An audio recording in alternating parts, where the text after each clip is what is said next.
آسمانی معارف سمجھنے کے لیے کن چیزوں کی ضرورت ہوتی ہے؟ کیا انبیاء معصوم ہوتے ہیں؟ اس کی دلیل کیا ہے؟ اور کیا انبیاء سے بھی گناہ ہوتے ہیں؟ آئیے ان سوالات کے جوابات جانتے ہیں آج کے ایپیسوڈ میں۔ بسم اللہ الرحمن الرحیم۔ ناظرین محترم، السلام علیکم ورحمۃ اللہ وبرکاتہ۔ سبیل قرآن کے اس تفسیر پروگرام میں ایک بار پھر آپ سبھی کا استقبال کرتے ہیں۔ آج آپ کے سامنے سورہ غافر کی آیت نمبر 53 سے لے کر 55 تک کی تفسیر لے کر حاضر ہوئے ہیں۔ آئیے اس سے پہلے آیت نمبر 53 اور 54 کی تلاوت کو اس کے ترجمے کے ساتھ سن لیتے ہیں۔ كتاب أنزلناه إليك مبارك ليدبروا آياته وليتذكر أولو الألباب بسم الله الرحمن الرحيم وَلَقَدْ آتَيْنَا مُوسَى الْهُدَى وَأَوْرَثْنَا بَنِي إِسْرَائِيلَ الْكِتَابَ هُدًى وَذِكْرَى لِأُولِي الْأَلْبَابِ۔ اور ہم ہی نے موسیٰ کو ہدایت کی کتاب توریت دی اور بنی اسرائیل کو اس کتاب کا وارث بنایا جو عقل مندوں کے لیے سرتاپا ہدایت و نصیحت ہے۔ اب آئیے سورہ غافر کی ان دو آیات کے نکات کو بھی جان لیتے ہیں۔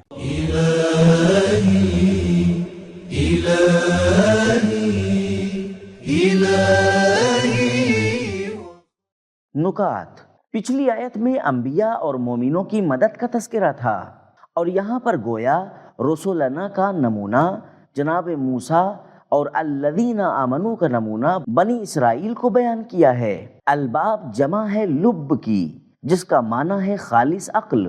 سورہ غافر کی آیت نمبر 53 اور 54 کے اہم نکات کو جان لینے کے بعد اب آئیے اس کے اہم پیغامات کو بھی جان لیتے ہیں۔ كتاب أنزلناه إليك مبارك ليدبروا۔ پیغام نمبر 1، ہدایت اللہ کی طرف سے ایک تحفہ اور ہدیہ ہے۔ ایتا کا معنی ہے عطا۔ نمبر 2، ہدایت کرنے والے کو پہلے خود ہدایت یافتہ ہونا چاہیے۔ نمبر 3، ہر انسان کو یہاں تک کہ انبیاء کو بھی اللہ کی ہدایت کی ضرورت ہے۔ نمبر 4، ہدایت کو اگر باقی رکھنا ہے تو اس کو تحریر ہونا چاہیے۔ آسمانی ادیان کی جاویدانی کا راز آسمانی کتابیں ہیں۔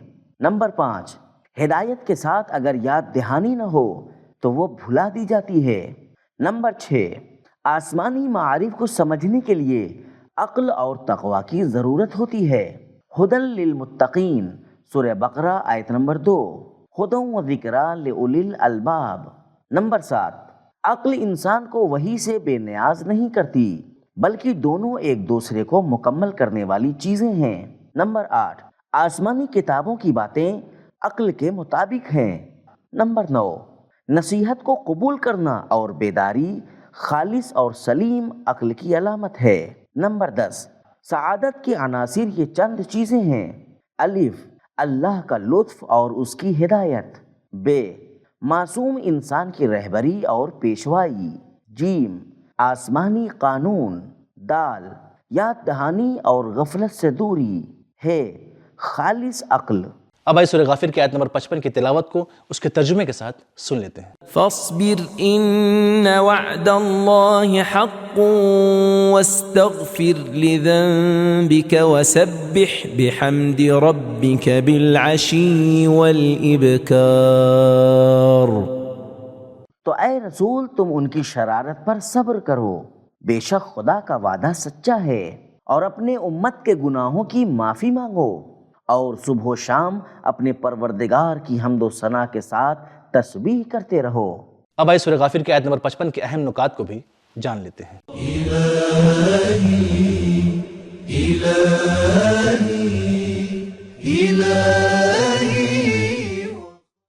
نکات: عقلی اور نقلی دلیلیں اس بات کی گواہ ہیں کہ انبیاء معصوم ہوتے ہیں، کیونکہ اگر وہ معصوم نہ ہوتے تو ان کی پیروی اور بنا چوں چرا کے ان کی مطلق اطاعت واجب نہ ہوتی، بلکہ شرط کے ساتھ واجب ہوتی۔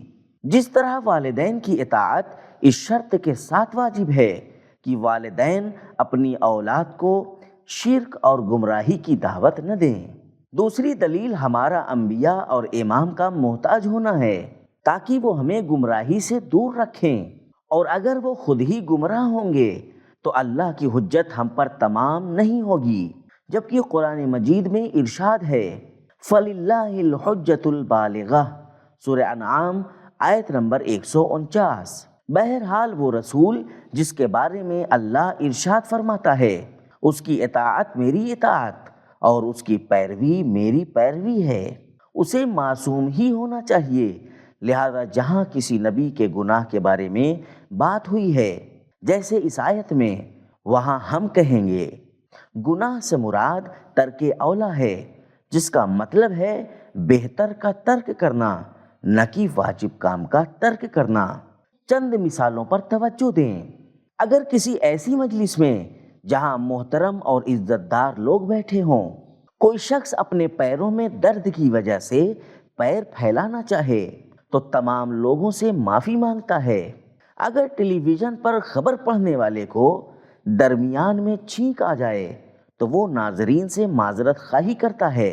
اگر گھر والے مہمان کے لیے بہترین کھانا نہ پکائیں تو اس سے معافی مانگتے ہیں، جبکہ ہم سب جانتے ہیں کہ مریض کا پیر پھیلانا، خبر پڑھنے والے کا چھینکنا اور مہمان کے لیے معمولی کھانا پکانا کوئی گناہ نہیں ہے۔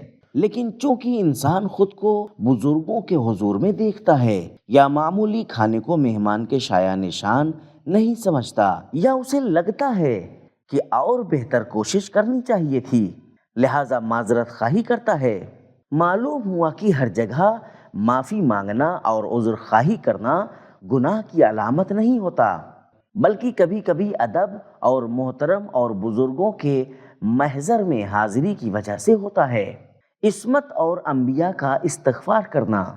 اگر آپ کسی کم روشنی والی ٹارچ لے کر کسی ہال میں چلے جائیں تو آپ کو صرف بڑی بڑی چیزیں نظر آئیں گی، لیکن اگر زیادہ روشنی کے ساتھ داخل ہوں تو چھوٹی چھوٹی چیزیں بھی نظر آئیں گی۔ اسی طرح جس انسان کے اندر ایمان کا نور کم ہو وہ صرف بڑے گناہوں کو دیکھتا ہے، لیکن اگر اس کے اندر ایمان کا نور زیادہ ہو تو چھوٹی چھوٹی غلطیوں کو بھی دیکھے گا اور ان سے بچے گا۔ انبیاء اپنے کامل ایمان اور عظیم تقوی کی وجہ سے چھوٹے چھوٹے گناہوں سے بھی دوری اختیار کرتے تھے، اسی لیے ہم کہتے ہیں کہ وہ معصوم تھے۔ کبھی کبھی قرآن مجید کی آیتیں خطاب تو نبی سے کرتی ہیں، لیکن اس سے مراد دوسرے لوگ ہوتے ہیں۔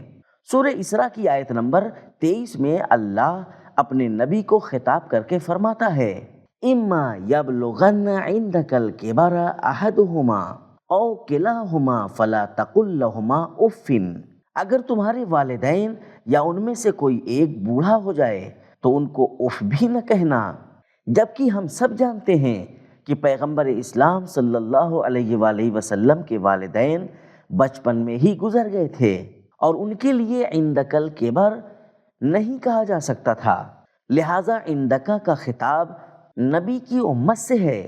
اور جس آیت کی ہم بات کر رہے ہیں کہ جس میں فرمایا وَاسْتَغْفِرْ لِذَنْبِكَ، اگرچہ یہاں خطاب پیغمبر اسلام صلی اللہ علیہ وآلہ وسلم کو کیا جا رہا ہے، لیکن اس کے اصلی مخاطب نبی کی امت کے گناہگار لوگ ہیں جنہیں اپنے گناہوں سے استغفار کرنا چاہیے، اور اگر خطاب پیغمبر صلی اللہ علیہ وآلہ وسلم سے ہو تو اس کا معنی یہ ہوگا کہ اپنی امت کے گناہوں کی معافی مانگو۔ قرآن مجید میں انبیاء کا استغفار۔ قرآن مجید میں بعض آیتیں نبیوں کے استغفار کو بیان کرتی ہیں، یہاں پر ہم ان میں سے بعض کو ذکر کر رہے ہیں۔ حضرت آدم علیہ السلام کا استغفار، ربنا ظلمنا انفسنا وَإِن لَّمْ تَغْفِرْ لَنَا، سورہ اعراف آیت نمبر 23۔ اے ہمارے پالنے والے، ہم نے اپنا آپ نقصان کیا، اور اگر تو ہمیں معاف نہ فرمائے تو ہم بالکل گھاٹے میں رہیں گے۔ حضرت موسیٰ علیہ السلام کا استغفار، رب انی ظلمت نفسی فاغفر لی، سورہ قصص آیت نمبر 16۔ پروردگارا، بے شک میں نے اپنے اوپر آپ ظلم کیا تو مجھے معاف کر دے۔ حضرت سلیمان علیہ السلام کا استغفار، رب اغفر لی وہب لی ملکا، سورہ صاد آیت نمبر 35۔ اے میرے رب، مجھے معاف کر اور مجھے حکومت عنایت فرما۔ حضرت نوح علیہ السلام کا استغفار، رب اغفر لی ولوالدی، سورہ نوح آیت نمبر 28، پروردگارا مجھ کو اور میرے ماں باپ کو بخش دے۔ حضرت داؤد علیہ السلام کا استغفار، وَظَنَّ دَاؤُودُ أَنَّمَا فَتَنَّاهُ فَاسْتَغْفَرَ رَبَّهُ، سورہ صاد آیت نمبر 24۔ اور داؤد سمجھ گئے کہ ہم نے اسے آزمایا ہے، پھر انہوں نے اپنے رب سے معافی مانگی۔ حضرت یونس علیہ السلام کا استغفار، سبحانک انی کنت من الظالمین، سورہ انبیاء آیت نمبر 87۔ حضرت محمد مصطفیٰ صلی اللہ علیہ وآلہ وسلم کا استغفار، واستغفر لذنبک، سورہ غافر آیت نمبر 55۔ اپنے گناہوں کی معافی مانگو۔ سورہ غافر کی آیت نمبر 55 کے اہم نکات کو جان لینے کے بعد اب آئیے اس کے اہم پیغامات کو بھی جان لیتے ہیں۔ كتاب أنزلناه إليك مبارك ليدبروا۔ پیغام نمبر 1، اللہ کی طرف سے انبیاء کی مدد کے وعدے کو مد نظر رکھتے ہوئے انا لننصر رسلنا، اس آیت میں ارشاد ہوا ہے استقامت کرو۔ نمبر 2، نبی کو بھی استغفار کرنے کا حکم دیا گیا ہے۔ نمبر 3، اللہ کی تسبیح اگر اس کی حمد و ثنا کے ساتھ ہو تو اس کی اہمیت زیادہ ہے۔ نمبر 4، دعا اور عبادت میں وقت کا اثر پڑتا ہے۔ نمبر 5، اللہ کی تسبیح اور اس کی حمد اس وقت تربیت و کمال کا وسیلہ اور تقویت کا سبب بن سکتی ہے جب مسلسل ہر صبح و شام کی جائے۔ تو ناظرین، ہم نے جانا کہ آسمانی معارف کو سمجھنے کے لیے عقل اور تقوی کی ضرورت ہوتی ہے۔ عقلی اور نقلی دلیل اس بات کی گواہ ہے کہ انبیاء معصوم ہوتے ہیں، اور اگر انبیاء معصوم نہیں ہوتے تو بنا چوں و چرا کے ان کی اطاعت واجب نہ ہوتی بلکہ کچھ شرط کے ساتھ واجب ہوتی، اور انبیاء سے ہرگز گناہ نہیں ہوتے۔ اور قرآن میں جہاں انبیاء کے گناہ کا ذکر آیا ہے اس سے مراد ترک اولا ہے۔ اس کا مطلب یہ ہے کہ بہتر کا ترک کرنا ہے، نہ کہ واجب کا۔ تو ہمارا آج کا ایپیسوڈ ختم ہوا، ملتے ہیں اگلے ایپیسوڈ میں، تب تک کے لیے خدا حافظ۔ سبیل قرآن، قرآنی سماج کی پہچان۔